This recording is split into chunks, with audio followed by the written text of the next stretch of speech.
అది వెలుగుడు cinema reviews పై ఇవాళ వీడియోకి వచ్చేసరికి అయితేనేమో ఓటీటీ ప్లాట్ఫామ్స్లో రిలీజ్ అయిన మూవీ అయితే తిరగబడరా స్వామి మూవీకి సంబంధించిన రివ్యూ తీసుకొచ్చిన చిన్న రిక్వెస్ట్ ఏంటంటే ఛానల్ సబ్స్క్రైబ్ చేసుకుని బెల్లైకాన్ ప్రెస్ చేయండి లేటెస్ట్ అప్డేట్స్ కోసం. సో ఈ మూవీ యొక్క డ్యూరేషన్ చూసుకున్న 1 hour 55 minutes డ్యూరేషన్తో పాటు కూడా వస్తుంది. Drama, mystery and romance US సర్టిఫికేషన్తో పాటు వచ్చింది అన్నమాట మూవీ అయితే. ఆహా ప్లాట్ఫామ్స్లో అవైలబుల్ ఉంది, మీరు వెళ్ళి చెక్ చేసుకోవచ్చు ఒకవేళ అట్లా చూసుకోవాలండి. సో కమింగ్ టు మూవీ రివ్యూకి వచ్చేసరికి అయితే మాత్రమే నాకైతే చాలా డిసప్పాయింట్మెంట్ అనిపించింది. సో స్టార్టింగ్లోనే ఏదో తప్పిపోయినట్టు అది అన్నట్టు చూపిస్తారు, స్పెషల్ పర్సన్ అన్నట్టు చూపిస్తారు అనమాట. అండ్ ఈ సినిమా మాత్రం ఇప్పట్లో రావాల్సిన సినిమా కాదు భయ్, నిజంగా చెప్తున్నా. ఒక 4-5 years బ్యాక్ వచ్చింటే ఎట్లా అట్లీస్ట్ 1 week కలెక్షన్స్ అని వచ్చేటివి అన్నట్టు అనిపిస్తుంది. ఎక్కడెక్కడ అక్కడక్కడ అతికినట్టు తీసుకొచ్చిన 2 ఉంది కానీ ప్రాపర్ మెసేజింగ్ అయితే లేదు. డైలాగ్స్ పర్లేదు, డైలాగ్స్ కూడా అయితే పర్లేదు, డైలాగ్స్ కూడా ఏం లేదు కానీ సెన్స్ అనిపించలేదు అనమాట. స్టోరీ అంటే ఏం లేదు భయ్, ఒక అమ్మాయి తప్పించుకొని ఉంటుంది, మన రాజస్థాన్ని పెళ్లి చేసుకుంటుంది, అనాథ. సో ఏదో అతికిచ్చినట్టే ఉంది తప్పించి ఒక ఫ్లో కానీ ఒక సెన్స్ కానీ అనిపించలేదు. అండ్ ఇక్కడ మన బిత్తే సత్య గారు ఉన్నారు కదా, అతనిది కొంచెం కామెడీ అక్కడక్కడ యాడప్ అవుతుంది. కొందరు కమెడియన్స్ అయితే ఉన్నారు.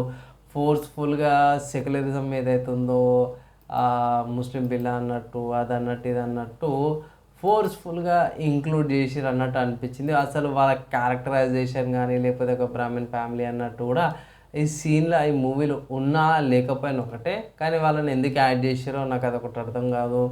అండ్ దాని తర్వాత చూసుకుంటే ఒక ఐటమ్ సాంగ్ పెడతారు, ఎందుకు పెడతారో అర్థం కాదు. ఏంటంటే మన రాగానే రాజ్ తరుణ్ గారిది రాగానే ఒక సాంగ్ వస్తుంది. సో అది సెన్స్ అనిపించదు. కొన్ని సీన్స్ ఉంటాయి లాజిక్ లేకుండా సీన్స్ ఉన్నాయి. అండ్ కొన్ని సీన్స్ వచ్చేసరికి అయితే పర్లేదు టోటల్ నడిపిస్తుండు అన్నట్టు అనిపిస్తుంది. కానీ సింపుల్గా చెప్పుకోవాలంటే పోయి రాజ్ తరుణ్ గారిది లైఫ్ దాకా ఏదైతే ఉంటుందో అక్కడ దాకా కూడా బాగానే హ్యాపీగా ఉంటుంది.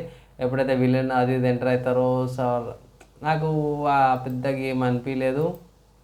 మంచి కమెడియన్స్తో పాటు కూడా ఇంక్లూడ్ చేసారు కానీ పెద్దగా ఏం అనిపించలేదు. రఘుబాబు గారు అది సెన్స్ అనిపించలేదు నాకు. అది కొన్ని సీన్స్ లాజిక్ లేకుండా కావాల్సుకొని ఇంక్లూడ్ చేసిన అన్నట్టు అనిపించింది.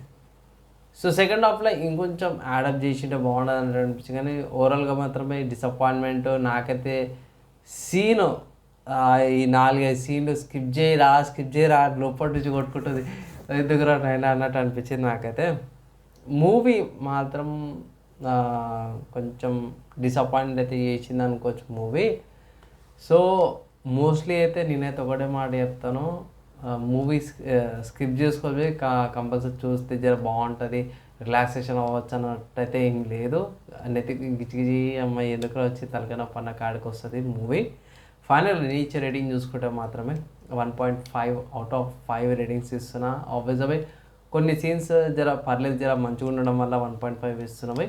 అండ్ మీరు అంటారు అన్నా ఇంత తక్కువ ఎందుకు ఇచ్చినవి, జర మంచిగా అంటే ఒకసారి మూవీ చూడడం చిరాకు తెప్పిస్తుంది మీకే. సో అట్లీస్ట్ కొన్ని సీన్స్ జర బాగా అనిపించినాయి కాబట్టి 1.5 ఇచ్చిన. నార్మల్ లేకపోతే ఇట్లా 0.75 అట్లా ఇచ్చటోనే జర పర్లేదు అనిపించింది కాబట్టి ఈ రేటింగ్స్ అయితే ఇచ్చిన అనమాట. రివ్యూ నచ్చి మంచి అనిపిస్తే లైక్ అండ్ షేర్ చేయండి. నెక్స్ట్ వేళ కలుసుకుందాం.